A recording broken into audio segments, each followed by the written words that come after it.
हे दोस्तों, आज मैं आपको बताऊंगा एक की रीजन क्यों कुछ ही लोग बहुत अमीर बन पाते हैं और क्यों ज्यादातर लोग गरीब या फिर मिडिल क्लास रह जाते हैं। रॉबर्ट नाम का एक लड़का था जिसके दो बाप थे। अब आप कुछ गलत मत समझिए, पहला उसका खुद का था पर दूसरा उसके दोस्त का बाप था जिसे वो अपना मुंह बोला बाप मानता था। पहले वाले ने पीएचडी की थी पर दूसरे ने कभी 8th भी पास नहीं की थी। दोनों बहुत ही स्मार्ट और हार्डवर्किंग थे पर दोनों की सोच बहुत ही अलग थी और दोनों रॉबर्ट को अलग अलग बातें सिखाते थे। पहला बाप बोलता था कि पैसा सारे फसाद की जड़ है, पर दूसरा बोलता था कि पैसा ना होना सारे फसाद की जड़ है। पहला रॉबर्ट को हमेशा महंगी चीजों के बारे में सोचने से मना करता था और कहता था कि वो हमारी हैसियत के बाहर है। दूसरा उसे कहता था कि वो सोचे और अलग अलग रास्ते ढूंढे जिससे वो सारी महंगी चीजें खरीद सके। ये करने से उसका दिमाग तेज होगा और नए आइडियाज भी मिलेंगे। पहला उसे कहता खूब मेहनत कर, अच्छे से पढ़ लिख ताकि तुझे बड़ी कंपनी में नौकरी लगे और तू बड़ा इंसान बन पाए। दूसरा कहता था तू खूब पढ़ मेहनत कर पर खुद की कंपनी खोल ताकि तू खूब सारी नौकरियां लोगों को दे पाए। रॉबर्ट के पास एक एडवांटेज था, उसने अपने दोनों बापों को अपनी अलग अलग सोच के साथ बढ़ते और उनकी तरक्की देखी। उसने अपना दिमाग लगाया और अपने दूसरे बाप की बातें मानी और फॉलो की, जो कि बाद में मायामी फ्लोरिडा का सबसे अमीर इंसान बना और उसकी सिखाई बातों से उसने खुद करोड़ों कमाए, जबकि उसका पहला बाप जिंदगी भर गरीब रह गया।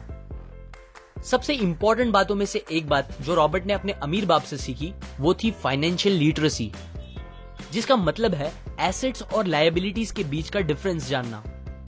अब आप गौर से सुनिए, ये नॉर्मल कॉमर्स में सिखाए गए मीनिंग से थोड़ा अलग है। रॉबर्ट ने काफी इजी शब्दों में उसका मीनिंग बताया है, जो कि कुछ ऐसा है।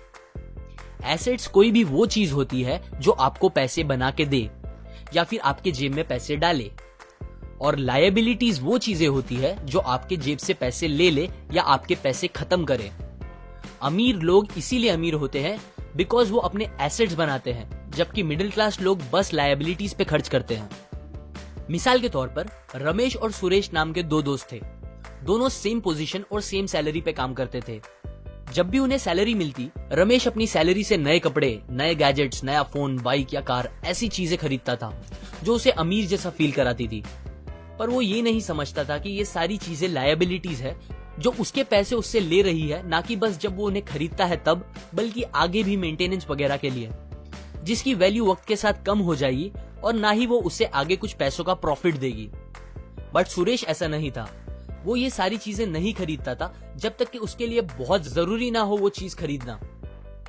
वो पैसे जमा करता था और एसेट्स पे खर्च करता था, जैसे कि स्टॉक्स, बॉन्ड्स, रियल एस्टेट, अपनी खुद की स्किल्स बढ़ाने के लिए या कुछ सीखने के लिए जो उसे आगे और पैसे बना के दे।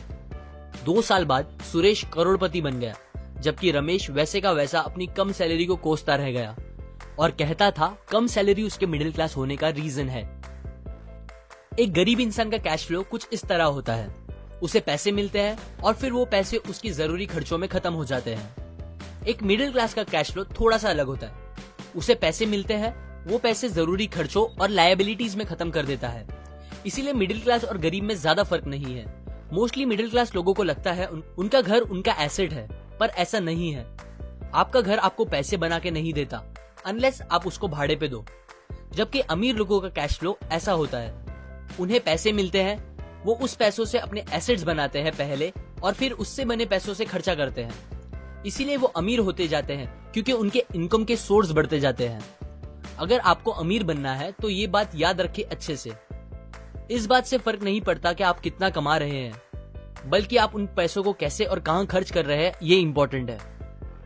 आपको कंज्यूमर की सोच से बाहर आकर इन्वेस्टर की सोच अपनानी पड़ेगी। लोग कंप्लेन करते हैं उनकी खराब कंडीशन का रीजन उनकी कम सैलरी है और सैलरी बढ़ेगी तो वो आराम से रहेंगे। पर प्रॉब्लम ये है कि इनकम बढ़ने के बाद लोगों के खर्चे ज्यादा बढ़ जाते हैं, क्योंकि ज्यादा पैसे ज्यादा अच्छी चीजें खरीदने पे मजबूर करता है, जैसे कि एक बेहतर फोन, कार, घर, जो कि सब फिर से बस लायबिलिटीज है जो आपको कभी अमीर बनने नहीं देगी। ये बातें मैंने रॉबर्ट कियोसाकी की book rich dad poor dad से पढ़ी है, जो वो पहली बुक थी जिसने मेरी सोच चेंज की और बेहतर बनाई।